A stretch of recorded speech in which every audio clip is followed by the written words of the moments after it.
कि आप जानते हैं हम कक्षा 10 का मैथ यहाँ पर पढ़ा रहे हैं और पहला चैप्टर जो है अध्याय 1 हमने स्टार्ट कर दिया, जिसमें हमने कुछ उदाहरण और सवाल किए थे, है ना। और कुछ बच्चों का जो डाउट है, ये मेरे हिसाब से लग रहा है वो डाउट होगा कि उदाहरण और सवाल एक साथ क्यों करा रहे हैं। तो भाई ये इसका रीज़न है कि आपकी जो बुक है एनसीईआरटी, उसमें जो सवाल टाइप के दिया है, एक टाइप के वो कम सवाल दिए हैं, यानी कि एक टाइप का 2 या 3 ही सवाल है और जिसमें से 1-2 उदाहरण है और एक सवाल है। तो वो मैंने एक टाइप कराने के लिए आपको, ताकि समझ में आए, एक टाइप जब आप एक साथ करेंगे तो आपको ज़्यादा समझ में आएगा, इसलिए एक साथ करा रहे हैं, ठीक है। और हमने लगभग उदाहरण नंबर 3 तक कंप्लीट कर लिए थे और हमारे सवाल भी उसमें कंप्लीट हो गए थे। आज मैं उदाहरण नंबर 4 और प्रश्नावली का सवाल नंबर 3, जो बिल्कुल सेम टू सेम है ना, जो बिल्कुल एक ही मेथड पे है, तो इसलिए ये दोनों एक साथ करा रहे हैं। चलिए, तो आपकी एनसीईआरटी बुक चल रही है, ठीक है। देखो, उसका चौथा उदाहरण है कि एक मिठाई विक्रेता के पास 420 काजू की बर्फियां और 130 बादाम की बर्फियां हैं। वह इनकी ऐसी ढेरियां बनाना चाहता है कि प्रत्येक ढेरी में बर्फियों की संख्या समान रहे तथा ये ढेरियां बर्फी की परात में न्यूनतम स्थान घेरे। इस काम के लिए प्रत्येक ढेरी में कितनी बर्फियां रखी जा सकती है। आपको सवाल 1 से 2 बार अपनी बुक से पढ़ना है, तभी कुछ इसमें समझ में आ सकता है, वरना इसमें कुछ समझ में नहीं आएगा। तो देखिए, एक मिठाई विक्रेता है, आप जानते हैं आपके गांव में या शहर में कोई मिठाई विक्रेता होगा जो मिठाई बेचता होगा, तो उसके पास 2 प्रकार की बर्फियां हैं। इन्होंने यही कहा है उसके पास कितने प्रकार की, 2 प्रकार की। देखो, उसके पास काजू की है और दूसरी बादाम की, ये 2 प्रकार की बर्फियां हैं। और इनसे वो ऐसी ढेरियां बनाना चाहता है कि उसके पास जो परात है ना, माना मैंने ये परात बना ली, ठीक है, ये हमने परात बना ली। और देखो, इसमें एग्जाम्पल थोड़े बड़े लिए हैं, मैं आपको छोटे एग्जाम्पल लेकर समझाता हूँ, आपको समझ में आएगा ज़्यादा, ठीक है। मैंने काजू की माना कि हमारी 12 बर्फियाँ काजू की हैं और 8 बादाम की हैं, ठीक है। तो देखिए, 12 बर्फियाँ और 12 की ऐसी ढेरी बनाएगा जिसमें समान, बिल्कुल सेम बर्फियों की संख्या जो समान होगी। देखो, ढेरी मतलब स्तंभ बनाएगा, है ना, यही तो बात है कि स्तंभ बनाना चाहता है वो, एक के ऊपर एक ऊपर बर्फी रखना चाहता है, ठीक है। इसी तरीके से बादाम की भी रखना चाहता है, और वो चाहता है कि जो उसकी ढेरी बने वो समान बने, किसी में ऐसा नहीं कि बर्फी 5 हो गई, एक में 4 हो गई, बिल्कुल समान बर्फी होनी चाहिए, है ना। तो देखो, 12 की अगर मैं बनाऊं तो 1 2 3 4, है ना, और 1 2 3 4, 1 2 3 4। देखो, हमने 3 स्तंभ बना दिए, 3 ढेरी बना दी, यानी कि जिसमें कितनी बर्फी है, 4 4 4। इसकी भी ऐसी बनाओ, इसमें 1 2 3 4, 1 2 3 4। इसकी कितनी, तो बादाम वाली कितनी होंगी, 2 बन गई, और इसमें कितनी, देखो 4 4, तो सेम संख्या है। देखो, बादाम की कोई किसी में ज्यादा वो तो नहीं हो रही ना बर्फी, 4 इसमें 4 इसमें 4 इसमें 4 इसमें 4 इसमें। और देखो, परात जो है इसका भी न्यूनतम स्थान घेरी, यानी कम से कम स्थान घेरा जा रहा है, ठीक है।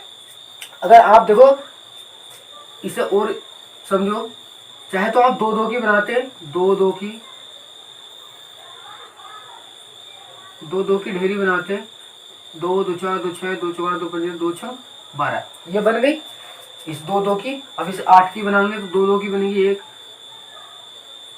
ये बन गई। तो आपको दिखाई दे रहा है कि 2 2 की भी बन गई ढेरी, तो लेकिन परात में ज्यादा जगह घेरी, है ना। कम जगह कब घेरेगी, जब आप पंक्ति में जो स्तंभ है, बर्फियों की संख्या है जो ज्यादा से ज्यादा लें, तभी तो कम जगह घेरेगी।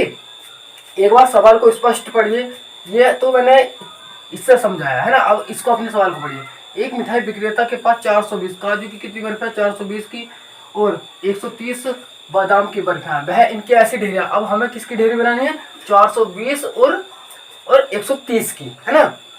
अब देखो, ये जो बनी थी, ये और ये आपको दिखाई दे रहा होगा कि 12 और 8 का 4 क्या था, एचसीएफ था, एचसीएफ था, तभी तो 4 4 की ढेरी बनी थी।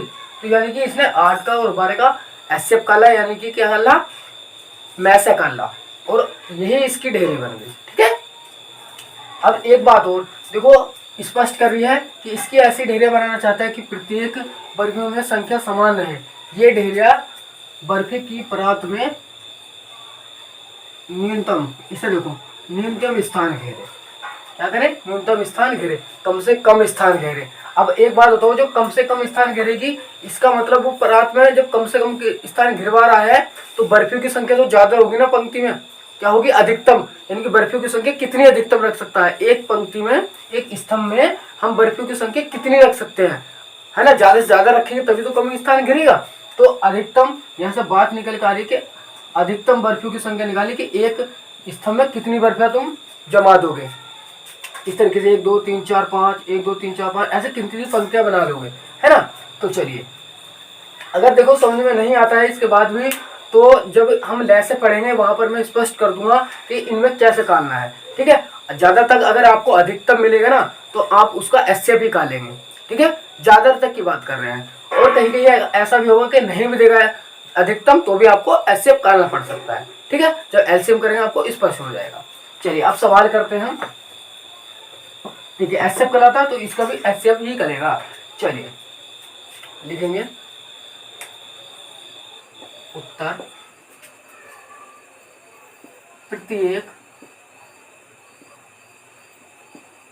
ढेरी में बर्फियों की संख्या बराबर, संख्या तो पूछिए हमसे कि अधिकतम एक पंक्ति में कितनी संख्या रख सकती, मतलब कितनी बर्फी रख सकता है वो, तो बराबर 420 और 130 का एचसीएफ, यानी कि इनके एचसीएफ जो होगा, इसका जो मैस होगा उतनी वो अपनी प्रांत में बर्फियां जमा सकता है, एक स्तंभ में उतनी रख देगा वो बर्फी, ठीक है। चलिए अब मैंने आपको एचसीएफ काटना सिखाया था, किससे, न्यूक्लियर विभाजन प्रमेय से। तो काटिए, देखो यहाँ पे काट लूँ मैं रफ, यहाँ पे काटिए। देखो सबसे पहले पढ़ा पड़ेंगे इसका, तो हमें 130 का पढ़ा याद है नहीं, लेकिन भाई अगर ये वाला जीरो छोड़ दे, ये वाला छोड़ दे, तो अब कितना बन गया 13 और 42, 13 का तो पढ़ा आपको याद होगा, तो कीजिए 13 में 13 13 26 13 43 13 का 52, 52 तो ज्यादा हो गया, यानी कि 13 या 39, इसकी 3 किससे गुणा करिए और यहाँ लिख दीजिए 0 9 और 3 का ना 3, फिर यहाँ घटा देंगे 0 12 में से 9 गया, कितना बचेगा 3 बचेगा, और अब हटिए 3 में से 0, कुछ नहीं लिखना। अब देखिए 130 का पढ़ा 130 में नहीं पढ़ा जा सकता, तो 130 यहाँ तारेंगे। अब 30 का पढ़ा पढ़िए, अब 30 का भी पढ़ा आपको याद नहीं होगा तो 0 हटाइए, 0 हटाइए, 3 का पढ़ा किस में पढ़िए 13 में, 3 चौक 12, इसका मतलब 4 बार चलेगा, तो क्योंकि 3 5 15 तो ज्यादा हो जाएगा, तो 3 चौक 12, 0 ऐसे बढ़ाइए, 1 बचा। अब 30 का पढ़ा 10 में पढ़िए नहीं जाएगा, 30 यहाँ तारिए, 10 दिया 30, शेषफल 0। ये काम करने के बाद आपको पता है हम क्या यहाँ पर क्या करते थे, देखिए लिखेंगे यहाँ, क्योंकि हम न्यूक्लियर विभाजन प्रमेय से कर रहे हैं तो अब आपको ऐसा लिखना पड़ेगा कि 420 बड़ा है 130, अतः 420 और 130 पर न्यूक्लियर विभाजन प्रमेय का या एल्गोरिथम का प्रयोग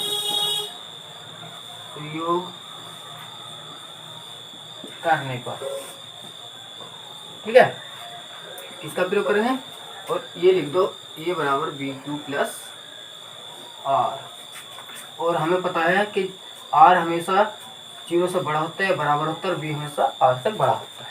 ये B हमारा क्या होता है, भाजक, और R क्या होता है, हमारा शेषफल, ठीक है। चलिए अब इसके चरण लिखिए, चरण फर्स्ट, देखो 420 बराबर 130 गुणा 3 प्लस 30। अब कई को, बहुत सारे को तो ये लिखने में गलती करते हैं कि चरण कैसे बनेंगे, तो देखो ए क्या होता है हमारा पता होना चाहिए, भाज्य होता है, जिसे भाग दे जा रही है, तो देखो किसे भाग दे जा रही 420 को, तो 420 यहाँ लिखा, किससे दी जा रही है, बी क्या होता है भाजक, बराबर ऐसी, बी क्या होता है भाजक, तो भाजक किससे दी जा रही है, भाग देने वाले को भाजक कहते हैं। तो किससे दी जा रही है 130 से 130, गुणा कितनी बार दी जा रही है, क्यों, यानी क्यों हमारा भागफल होता है, तो कितनी बार गई 3 बार, तो 3 लिखा, प्लस आर क्या होता है शेषफल, तो शेषफल क्या आया था 30। ठीक है, अब दोबारा भी ये चरण नंबर 2, अब ये बार फिर रिपीट करेंगे। अब देखो क्या बन गया हमारा भाज्य 130, किससे भाग दी 30 से भाग दी, गुणा कितनी बार दी 4 बार दी, प्लस शेषफल कितना बचा 10 बचा। चरण नंबर 3 लिखिए, अब 30 से भाग दी, कितने से दी 10 से दी, कितनी बार गया 3 बार, प्लस बचा कितना शेषफल 0, है ना, शेषफल 0 हो गया। अब बस लास्ट में लिख देंगे कि अतः अंतिम भाजक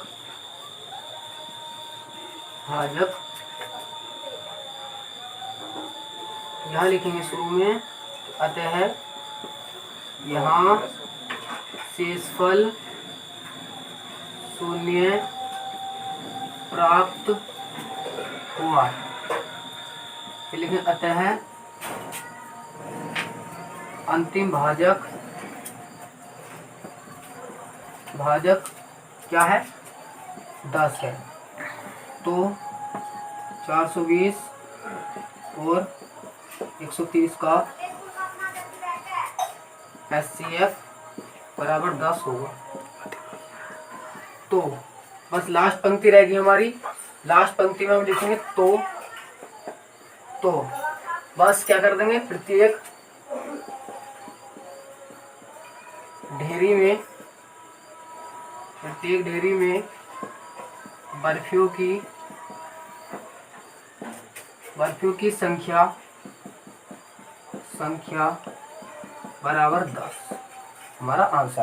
तो ये हमारी कंप्लीट हुई। ठीक है, अब देखते हैं सवाल नंबर प्रश्नावली का 1.1 का सवाल नंबर, प्रश्नावली का 1.1 का थर्ड सवाल यानी कि तीसरा सवाल क्या कहा है कि किसी परेड में 616 सदस्यों वाली एक सेना आर्मी की टुकड़ी को 32 सदस्य वाले एक आर्मी बैंड के पीछे मार्च करना है।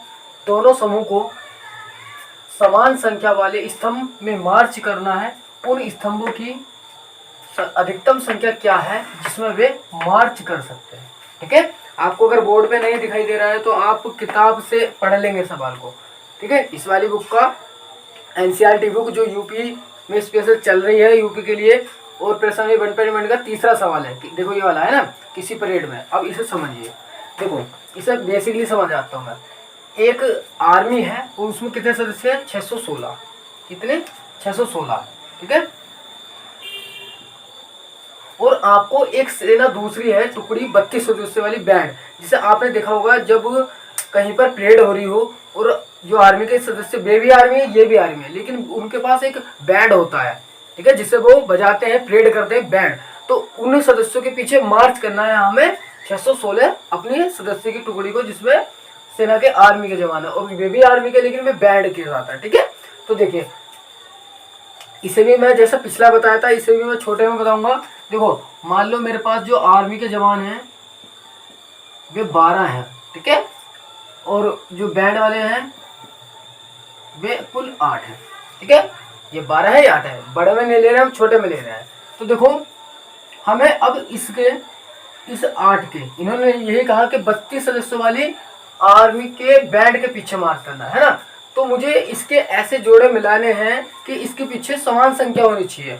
कैसी समान, जो स्तंभ हो उसमें जो हमारे सैनिक हो ना तो वे बराबर होने चाहिए। देखिए कैसा, मान लो बैंड इसके मैंने यहाँ पर देखिए कि 1 2 1 2 1 2 1 2 इस तरीके से मैंने खड़े कर लिए अपने बैंड वाले। कौन से बैंड वाले। ठीक है, ये खड़े हो गए 2 2 4 2 6 2 8 हो गए पूरे। अब इसके पीछे मुझे मार्च करना है, इनको इसके पीछे पंक्ति में खड़ा करना है इन आर्मी वालों को।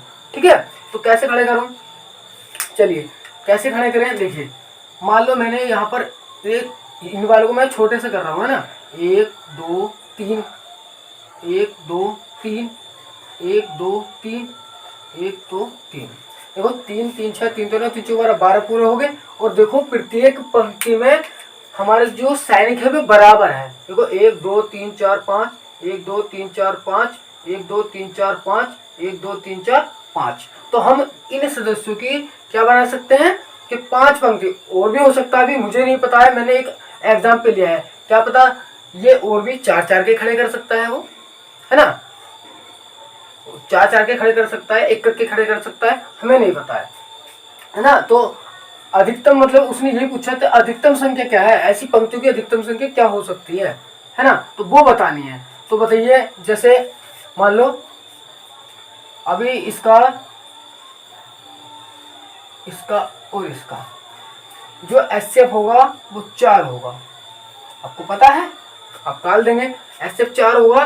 देखिए यहाँ पर भी 4 ही खड़े थे, हमारे कितने कॉलम बनने थे, 4 बनने थे। अगर मान लो मैं यहाँ पर कितने का बनाएंगे, माना देखो 8 का के 1 2 3 4, 1 2 3 4, 4 खड़े कर लिए हमने, है ना, एक उसमें 4 खड़े कर लिए पंक्ति में। अब इस 12 को इसमें डालिए, 1 2 3 4 5 6, 1 2 3 4 5 6, तो ये इस तरीके से भी खड़े हो गए। लेकिन ये क्या है, अधिकतम नहीं बनी पंक्ति, देखो 2 ही तो बनी, अब इसके अलावा भी तो बन सकती थी ना।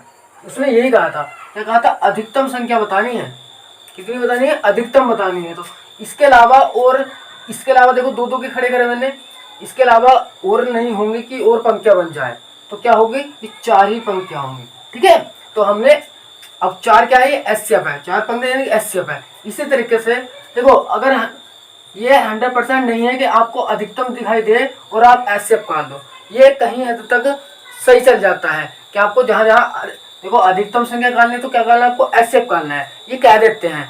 लेकिन कहीं कहीं ऐसा भी होगा आपको ये नहीं कहेगा तो भी आपको एचसीएफ निकालना पड़ेगा, है ना। तो 100% रियल वो नहीं है कि हाँ भाई अधिकतम होगा तो निकालना ही पड़ेगा, है ना। चलिए, तो लेकिन लगभग मैं कहूँ 99% सही जाता है कि अधिकतम है तो एचसीएफ निकालना पड़ेगा। ठीक है, लेकिन नहीं भी होगा वहां भी निकालना पड़ सकता है। तो चलिए अब करते हैं अपना सवाल। इसे मैं रब करता हूं, मैंने थोड़े से समझाया है आपको। चलिए लिखेंगे उत्तर, लिखेंगे स्तंभों की अधिकतम संख्या बराबर 616 और 32 का एचसीएफ, यानी कि महत्तम समावर्तक, यानी कि अधिकतम काल लेना है तो अधिकतम एचसीएफ में परिभाषा थी कि वह बड़ी से बड़ी संख्या जो दी गई 2 या 2 से अधिक संख्याओं को विभाजित कर दे, है ना। तो यानी कि इन संख्याओं को विभाजित कर दे। चलिए अब देखो इसका एचसीएफ आप चाहे तो आभाज्य गुणक विधि से निकाल सकते हैं, चाहे न्यूक्लियर विभाजन से निकाल सकते हैं। इन्होंने नहीं कहा है किससे निकालना है, ठीक है, तो मैं किससे निकाल रहा हूँ, न्यूक्लियर से निकाल रहा हूँ। जब अगली वाली विधि आएगी आप उससे भी निकाल देना, ठीक है। तो देखिए न्यूक्लियर विभाजन विधि, इस तरीके से भाग दे रहे थे हम। देखो अब इसका पहाड़ा हम कैसे करें, कितनी बार जाए, तो वो तो क्या करना है उसके लिए, ये वाला 2 छोड़ दो और ये वाला 6 छोड़ दो, है ना। अब इस 3 का पहाड़ा ना, इस पहले तो हाँ सॉरी पहले तो इस 61 में ही 32 का पहाड़ा पड़ी है, तो 32 दूनी 64, तो 64 ज्यादा हो रहा है तो इसका मतलब 1 बार जाएगा। कितनी बार जाएगा, 1 बार। 32 कितना 32, अब घटाइए, इधर 1 में से 2 नहीं जाएगा, इधर से धैले 11, 11 में से 2 गया, कितना बचेगा 9 बचेगा। इधर बचा 5, 5 में से 3 गया, कितना बचेगा 2। अब क्या तार लेंगे ऊपर से 6, ठीक है। अब देखिए, अब इस 32 का पहाड़ा हमारी याद नहीं है तो ये वाला 6 छोड़ दो, ये वाला 2 छोड़ दो, 3 का पहाड़ा 29 में पड़ी है, 3 6 18, 3 7 21, 3 8 24, 3 9 27, 3 ढाई 30, 30 तो ज्यादा होगा यानी कि 9 बार चला जाएगा, 3 9 27। इसका मतलब 32 की गुणा 9 से करके देख लो, इसके पास जा सकती है। 9 दूनी 18 का 88 लगा 1 और 9 के 27 और 1 28, देखो राइट गया ना। इसका मतलब 9 बार हमारा भाग चला जाएगा, 280। हटाइए, इधर से दह लिया, कितना हो गया 16, 16 में से 8 गए 8, यहाँ बचा कितना 8, 8 में से 0 गया 0 और यह 2 में 2 0, ये 0 लिखने की जरूरत नहीं है, ठीक है। अब 32 का बड़ा 8 में नहीं पढ़ा जा सकता तो 32 यहाँ तारे भाग दीजिए, 8 चौका 32, शेषफल 0 आ गया। बस इतना ही काम करना होता है हमें। अब क्या बनाएंगे, चरण बनाएंगे और पहले लिखेंगे, क्या लिखेंगे कि यहाँ 616 बड़ा है 32, अतः 616 और 32 पर न्यूक्लियड विभाजन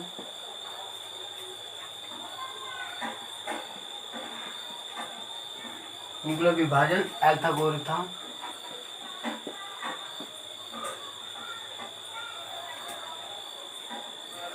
से का प्रयोग करने पर, ऐसा करते हैं, है ना, करने पर। तो है क्या, पहला वो लिखिए a बराबर बी पी प्लस आर, यही तो है न्यूक्लियर विभाजन फिर में। चलिए, और यहाँ पर चूंकि लिखेंगे कि हमेशा r जो होता है वो 0 से बड़ा होता है और b से छोटा होता है। इस तरीके से ये बात लिख देंगे तो एग्जामिनर आपको अच्छा समझ लेगा कि हाँ भाई आपको कुछ आता है, अच्छे से नंबर देगा वो। ठीक है, अब लिखेंगे चरण।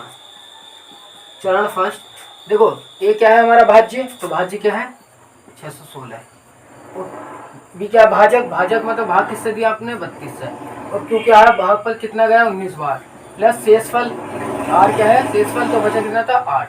ठीक है, अब चरण नंबर 2, अब किससे भाग दे रहे हैं 32 को दे रहे हैं, किससे दे रहे हैं 8 से दे रहे हैं, कितनी बार भाग गया 4 बार, प्लस शेषफल बचा 0।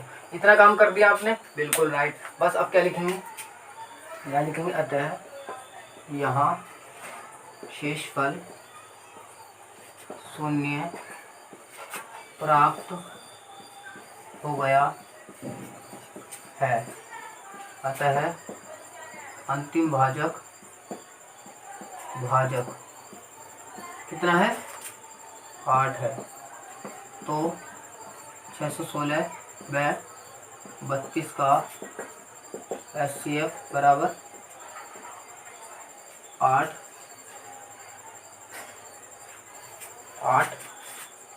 होगा। इतनी लाइन लिख दी, फिर लिखेंगे नीचे लाइन से लिखेंगे, मैं यहाँ पे लिख रहा हूँ चाहे आपको दिखाई नहीं दे रहा शायद, अतः स्तंभों की अधिकतम संख्या बराबर 8 होगी। ये हो गया हमारा सवाल। ठीक है, देखो हम 8 के उन्हें स्तंभ बना सकते हैं, हमारे बिल्कुल सदस्य बिल्कुल बराबर आएंगे। हर पंक्ति में हमारे हम 8 ऐसी पंक्ति खड़ी कर सकते हैं, यानी कि हम ऐसे स्तंभ बना सकते हैं जिसमें हमारे जो सैनिक होंगे वे बिल्कुल बराबर आएंगे, ना किसी में कम होंगे ना किसी में ज्यादा होंगे। ठीक है, तो हम ऐसे 8 स्तंभ बना सकते हैं। कैसे पता चला, HCF से। चाहे HCF आप इसका कोई सी विधि से भी निकाल सकते हैं, इन्होंने ये नहीं कहा है कि न्यूक्लियर से ही निकालना है। ठीक है, तो ये हमारा सवाल नंबर 3 भी कंप्लीट हुआ।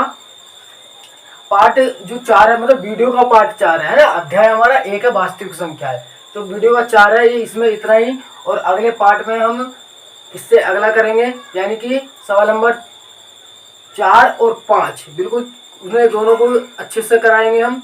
ये आपको देखो 1-2 बार प्रैक्टिस करना है, आप पे ये आ जाएगा। ठीक है, 1 से 2 बार आपको प्रैक्टिस करना पड़ेगा जी। अगर आपको ये अच्छा लगा हो और समझ में आया हो और आपको ये वीडियो पसंद आई हो तो वीडियो को लाइक कीजिए और अपने दोस्तों में शेयर कीजिए, ताकि वे भी सवाल को इन अच्छे से इन मेथड को समझ सके और सवाल को कर सके।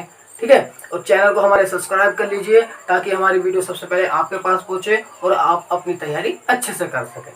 ठीक है, तो आज के लिए इतना ही, चलते हैं, जय हिंद।